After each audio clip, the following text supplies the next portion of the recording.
And finally, before we get to your questions, we have some news to announce. WNBA Finals format will change to a best-of-7 series. Yes. And the format will be 2-2-1-1-1.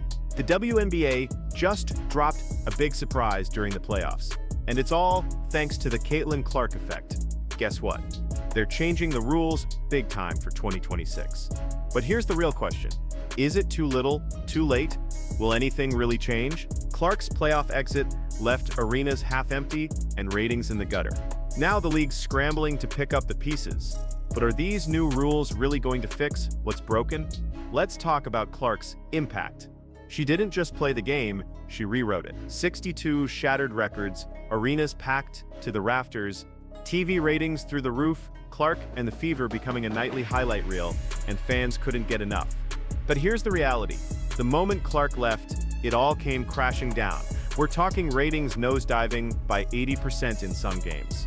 Arenas suddenly looking like ghost towns, crowd sections tarped off so it doesn't look bad on live TV. Tell me honestly, are you even surprised? Clark was carrying this league on her back, and now she's gone golfing. Can the WNBA survive without its golden goose? These new rules better be good, because right now, it's looking pretty bleak. Before we break it down, please don't forget to subscribe to the channel. Are you ready? Let's go. But here's the real shocker. These new rules, they're not just tweaks. We're talking a full-on overhaul that might make or break the league. The question is, will it be enough to fill the Caitlyn-sized hole in their ratings? Or will the league continue to go back into irrelevance? Let's break down these desperate moves. First up, they're expanding the regular season from 40 to 44 games with the entrance of a new team in 2026, the Golden State Valkyries. That's right, 4 more chances to watch your favorite team. But wait, there's more. The finals are getting a facelift too. We're going from a best-of-5 to a best-of-7 series. Because clearly, in the mind of the league, more games means more fans and more revenue. And get this, they're shaking up the first round of playoff. It's switching to a 1-1-1 format, giving the lower seed one home game guaranteed. Getting to go to multiple arenas so that people that are watching at home can see this environment in a multitude of cities. It's amazing. I love it. The growth continues. But wait, there's more. The finals are getting a facelift too. Remember the Fever Sun series? The Indiana Fever were never able to come back and play for their crowd in Gainbridge because of all the controversy in Game 1 and 2. I guess they finally figured lower seeds need to play in front of their home crowd too. Now, Commissioner Cathy Engelbert's trying to sell us on these changes like they're going to save the league. She's all, it's a constant balancing of the schedule. Yeah, right. More like a constant scramble to keep the lights on without your star player. But let's be real for a second. Are these changes really addressing what fans want?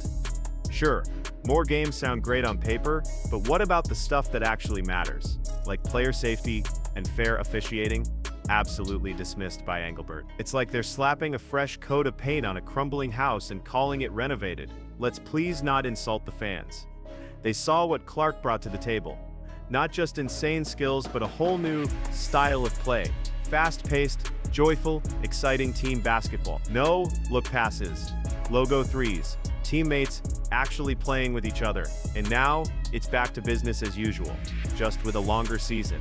Think about it. Clark exits the playoffs and suddenly half the arena's empty.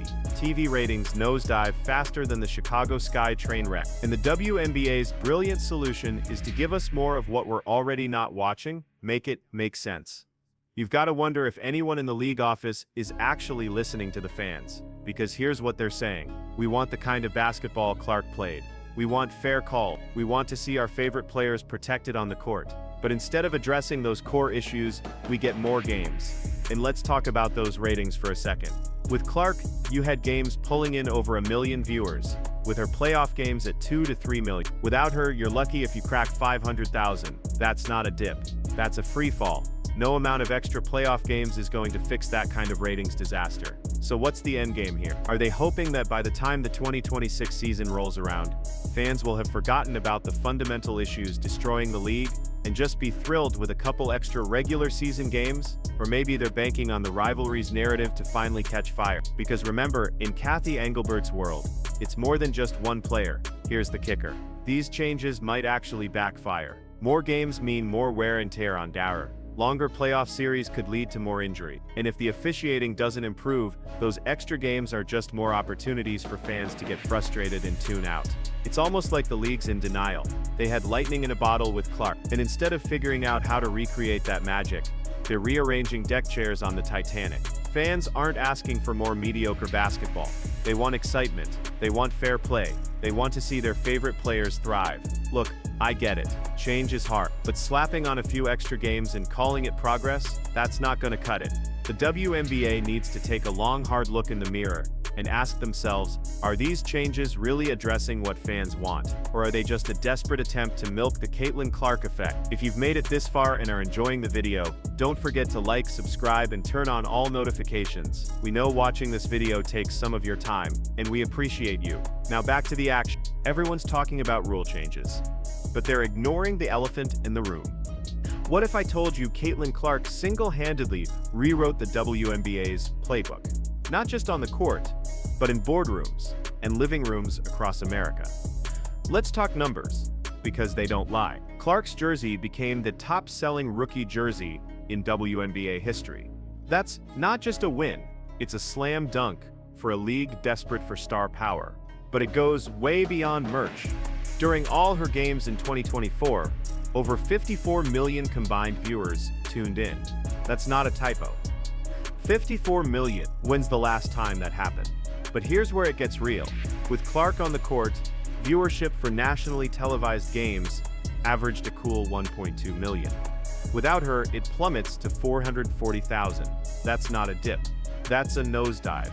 And it's not just TV. The WNBA's attendance record shattered during Clark's season, with over 1.5 million fans showing up to games. People weren't just watching, they were filling arenas. Now, might be thinking, okay, but it's just one player, right? Wrong. Clark wasn't just a player, she was a cultural moment. She made women's basketball must-see TV. She got people talking about the WNBA at water coolers and on social media. When was the last time you saw that kind of buzz around the league? So why are fans tuning out now?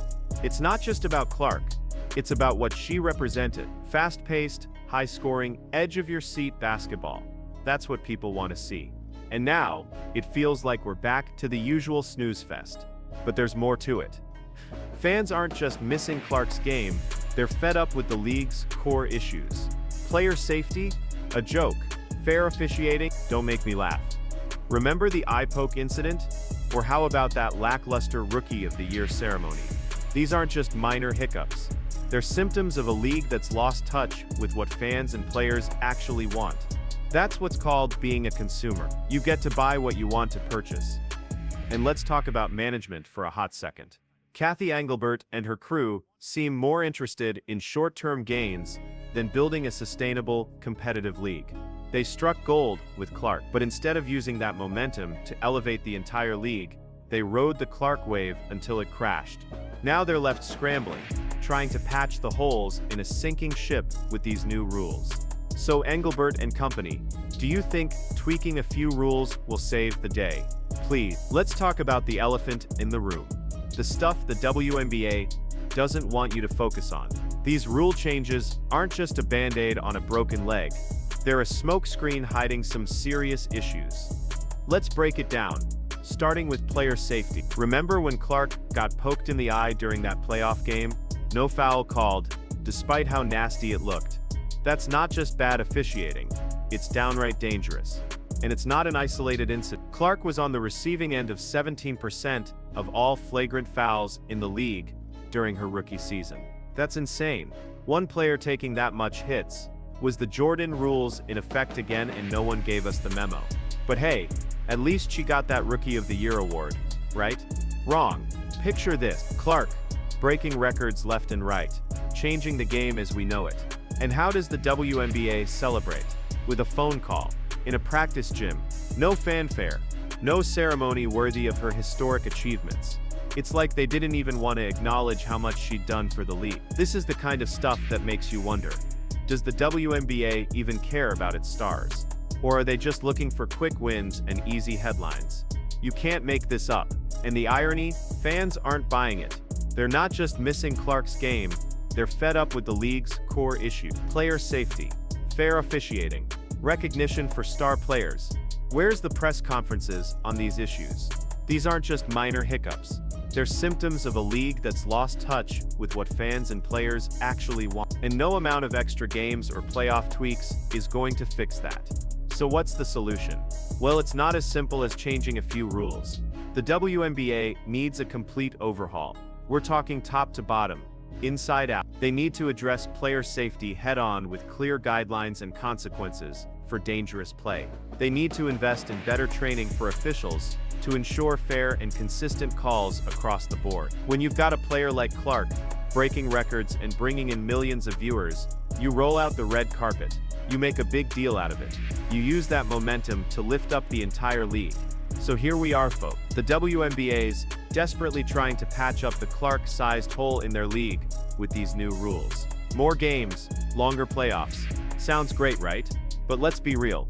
Are a few extra matchups going to fix the real issue? We're talking about a league that can't keep its stars safe, can't officiate fairly, and can't even bother to celebrate its biggest talent properly. And now, without Clark, ratings are in free fall, and arenas are emptier than a politician's promises. Here's the million-dollar question. Is this too little, too late?